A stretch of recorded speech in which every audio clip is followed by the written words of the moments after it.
ओम नमो आदेश। जय श्री राम। तो प्रेमी भक्तजनों, आज के वीडियो में हम आपको बताने वाले हैं कि आप केवल एक पीपल के पत्ते के प्रयोग से अपने घर से खुद ही नेगेटिव एनर्जी को, किसी भी नकारात्मक ऊर्जा को कैसे कम कर सकते हैं। तो यह एक बहुत प्रामाणिक और बहुत ही शक्तिशाली प्रयोग है। इसको करने के लिए आपको किसी मंगलवार के दिन को चुन लेना है। जिस दिन मंगलवार आए आप सुबह सुबह नहा लेंगे। नहा धोकर अपने दैनिक कार्यों से निवृत्त होकर अब आपको क्या करना है, एक कटोरी दूध लीजिए, उसमें एक बतासा छोड़ दीजिए, 2 जायफल, 5 अगरबत्ती और एक घी का दीपक और 5 लड्डू। यह सामग्री आपको ले लेनी है और अपने आसपास के किसी मंदिर में चले जाना है जहाँ पर पीपल का पेड़ हो। पीपल का पेड़ राम के मंदिर में हो, शिव के मंदिर में हो, हनुमान के मंदिर में हो, माता के मंदिर में हो, किसी भी मंदिर में आपको यह पीपल का पेड़ ढूंढ लेना है। ज़्यादातर कोशिश कीजिए कि हनुमान मंदिर आपको मिल जाए जिसमें पीपल का पेड़ हो। अब आपको करना क्या है, आपको उस मंदिर में चले जाना है। सबसे पहले घी का दीपक जलाना है पीपल के पेड़ के पास। 5 अगरबत्ती एक साथ जलाइए उनको और एक जगह पर ही गाड़ दीजिए। अब 2 जायफल चढ़ाइए और जो कटोरी दूध में बतासा है उससे पीपल की जड़ों में सींच दीजिए और वहाँ बैठ जाइए और प्रार्थना कीजिए कि हे ब्रह्म बाबा, मेरे घर में जो भी नकारात्मक ऊर्जा है, जो भी नेगेटिव शक्ति है, इसको आप ख़त्म कीजिए और इसको पकड़कर पीपल के पेड़ पर बांध लीजिए।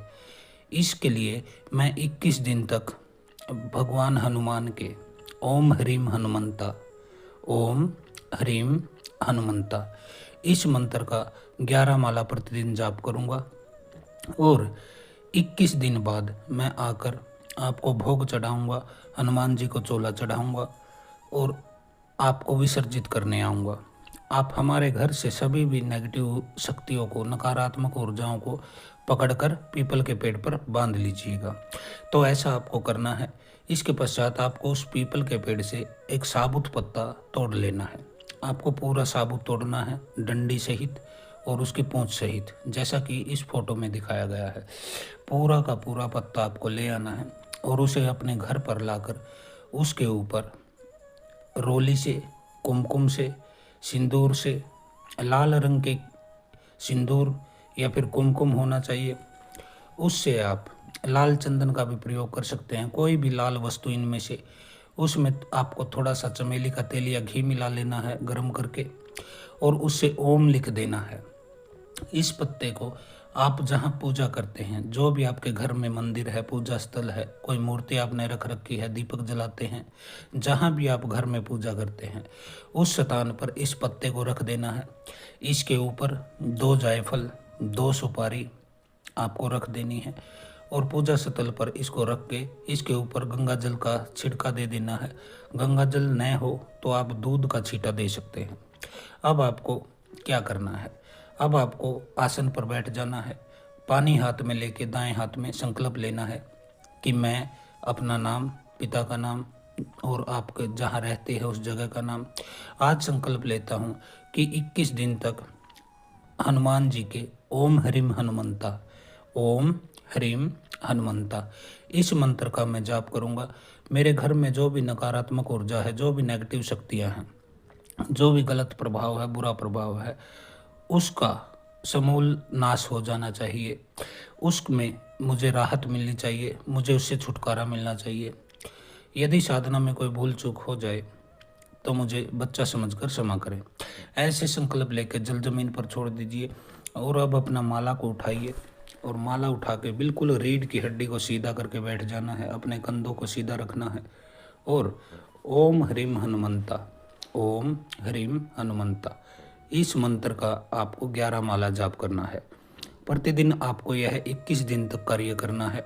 आप खुद कर सकते हैं, आप स्त्री हैं तब भी कर सकते हैं, पुरुष हैं तब भी कर सकते हैं, बुजुर्ग हैं तब भी कर सकते हैं, कोई समस्या नहीं। हनुमान जी एक सात्विक देवी देवता हैं जो कि हर किसी के ऊपर अपनी पूर्ण कृपा की दृष्टि रखते हैं। अब आपको 21 दिन तक प्रतिदिन 11 माला के हिसाब से इसका जाप करना है। 21 दिन में 3 मंगलवार पड़ेंगे। पहले मंगलवार आप मंदिर में जाएंगे, दूसरे मंगलवार आप फिर से मंदिर में जाएंगे। एक घी का दीपक, 5 अगरबत्ती, 5 लड्डू आपको वहाँ पे चढ़ा देना है और कटोरी में दूध में बतासा डाल के पीपल के पेड़ को सींच देना है। फिर आपको थोड़ा सा पानी लेके आना है मंदिर से ही, उस कटोरी में ही भर लाइएगा और उस पानी को अपने घर में छिड़क देना है। ऐसे तीनों मंगलवार आपको करना है और अंतिम जो मंगलवार आएगा उस दिन आपको क्या करना है, अब आपको अपने घर पर ही एक छोटा सा हवन करना है, जिसमें पहली आहुति गणेश जी को देनी है, दूसरी आहुति भगवान शिव को देनी है, तीसरी आहुति अपनी कुल देवी को, चौथी आहुति आपके यदि कुल देवता है उनको, पांचवी आहुति आप देंगे अपने घर के पितरों को, छठी आहुति ब्रह्म बाबा को दीजिए, सातवीं आहुति हनुमान जी को दीजिए, आठवीं आहुति भगवान राम के नाम से दीजिए। इस तरह से आहुति देने के बाद बाकी बची हुई सामग्री का हवन सामग्री जो है उसका आपको ओम ह्रीम हनुमंता के स्वाहा लगा के आपको हवन कर देना है। यदि हवन सामग्री आपके क्षेत्र में नहीं मिलती है तो आप 108 लौंग ले सकते हैं, 108 मिश्री के दाने ले सकते हैं। दोनों को मिलाकर एक एक दाना उठाएंगे और ओम ह्रीम हनुमंता स्वाहा बोल के अग्नि में आहुति दे देनी है। अब आहुति दे देने के पश्चात, यज्ञ हवन कर देने के पश्चात, अब आपको मंदिर में जाना है।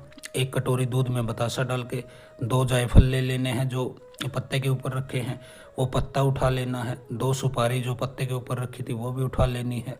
5 लड्डू, 5 अगरबत्ती, 1 दीपक और हनुमान जी को चोला चढ़ा के आना है आपको। चोला आप यदि नहीं चढ़ा सकते तो चोले का सामान यानी कि सिंदूर और घी जो भी उसमें इस्तेमाल होती है चीज़ें आप पूछ सकते हैं दुकानदार से, जो पूजा के सामान की दुकान है, या मंदिर में पंडित से पूछ सकते हैं कि मुझे चोला चढ़ाना है, तो आप वह सामान भी वहाँ चढ़ा सकते हैं यदि आप खुद चोला चढ़ाने में सक्षम नहीं हैं। लड्डू बूंदी के रहेंगे जो लाल रंग के होने चाहिए।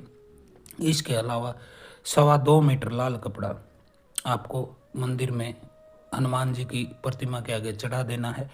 लाल फूल आपको चढ़ाने हैं। तो इस तरह से यह करना है। एक बार सामान मैं फिर से बता देता हूँ कि लास्ट दिन जब आप जाएंगे तो क्या लेके जाना है। कटोरी दूध में बतासा, 2 जायफल, 5 अगरबत्ती, 1 घी का दीपक, 5 लड्डू लाल रंग के बूंदी के, 2.25 मीटर लाल कपड़ा, 2 सुपारी, लाल फूल और चोले का सामान, यह हनुमान जी को आपको चढ़ाना है। और फिर पीपल के पेड़ पर दूध चढ़ा के 5 अगरबत्ती जला के आपको प्रार्थना करनी है कि हे ब्रह्म बाबा, जो भी नेगेटिव शक्तियाँ मेरे घर में, मेरे शरीर में, मेरे जीवन में है, उनको आप पीपल के पेड़ पर पकड़कर बांध लीजिए। और प्रार्थना कर लेने के पश्चात अब आपको अपने घर लौटाना है। आपके जीवन में जो भी नकारात्मक ऊर्जा है, जो भी बुरी शक्तियाँ हैं या बुरे प्रभाव है, बुरी आपके अंदर विचार आते हैं, गंदे आपको ख्याल आते हैं, डरावने अनुभव होते हैं, या फिर आप किसी बीमारी से ग्रसित है जो आपको लगता है कि यह किसी तंत्र पीड़ा की वजह से बीमारी है, डॉक्टरों के पास रिपोर्ट में कुछ नहीं आता है, डॉक्टर बोलते हैं कि आप स्वस्थ हैं लेकिन आप बीमार रहते हैं, ऐसी कोई भी बीमारी यदि आपके ऊपर है। इसके अलावा आपके घर में क्लेश रहता है, लड़ाई झगड़ा होता है, पति पत्नी की बनती नहीं है, माता पिता या भाई बहन से झगड़ा आपका चल रहा है, कोई कोर्ट केस चल रहा है, संपत्ति का विवाद चल रहा है, इसमें भी यह प्रयोग आपका लाभ देगा, आपको बहुत फायदा देगा। इसके अलावा आपका काम धंधा यदि चौपट है या फिर आप कमाते तो बहुत हैं लेकिन सारा पैसा बीमारियों में, अस्पतालों में, दवाइयों में या फिर तांत्रिकों के पास जाते हैं, तो उस क्रिया में भी आपको इससे लाभ मिलेगा। यदि आपकी बुद्धि का बंधन किया गया है, यानी कि आपकी बुद्धि का बंधन किया गया है, या फिर कोई आपके ऊपर क्रिया की गई है, मारण क्रिया, उच्चाटन क्रिया, वशीकरण क्रिया, तो उसके प्रभाव में भी यह प्रयोग आपको बहुत लाभ देगा, पूर्ण रूप से आपको लाभ देगा। कुछ भगत जन यदि इस क्रिया को करने के पश्चात भी यह सोचे कि मुझे कुछ खास लाभ नहीं मिला है, थोड़ा बहुत ही लाभ मिला है, तो फिर आप जान लीजिए कि आपके ऊपर बहुत बड़ी क्रिया है, कोई शक्तिशाली आपके ऊपर तंत्र हुआ है, कोई बड़ी नेगेटिव शक्ति आपके ऊपर है जिससे आपको इस साधना में लाभ नहीं मिले। तो फिर आपको अपने इस क्रिया को हटवाने के लिए किसी योग्य विशेषज्ञ किसी भगत, किसी सिद्ध, किसी योगी, किसी तांत्रिक से मिलना चाहिए। यदि आपको वह मिल नहीं रहा है, आप बहुत भटक चुके हैं, आपको कोई सही तांत्रिक, सही भगत, सही योगी नहीं मिल रहा है, तो फिर आप 21 दिन की साधना के दौरान प्रतिदिन जप करने के पश्चात हनुमान जी से यह प्रार्थना करें कि हे रामदूत, हे पवन के पूत, हे महाबली हनुमान, मुझे किसी योग्य गुरु तक पहुंचाइए। किसी योग्य गुरु, किसी योग्य तांत्रिक, किसी योग्य सिद्ध, ऐसा कोई भगत जो मेरे जीवन में आध्यात्मिक तौर पर मेरा मार्गदर्शन कर सके, मेरी साधना में आने वाली विघ्नों को, बाधाओं को हटा सके, मेरी मन की शंकाओं को दूर कर सके और बुरी शक्तियों के प्रभाव को जो हटा सके, ऐसे किसी भगत, ऐसे किसी गुरु से मुझे मिलाइए। आपको प्रतिदिन ये प्रार्थना करनी है और आप देखेंगे कि 21वें दिन तक, इसके बीच बीच में आपको ऐसा कोई भगत, कोई सिद्ध, कोई योगी, कोई तांत्रिक, कोई ऐसा गुरु अवश्य मिल जाएगा हनुमान जी की कृपा से, जो कि आपके जीवन से कठिनाइयों को, बाधाओं को, बुराइयों को, नकारात्मक ऊर्जाओं को, शक्तियों को हटा सकता है, आपका मार्गदर्शन कर सकता है, आपको वो रास्ता दिखा सकता है कि जिससे कि आप इन चीज़ों से पार पा सको। तो आज के लिए इतना ही। हर हर महादेव, ओम काली, आदेश गुरु गोरक्षनाथ।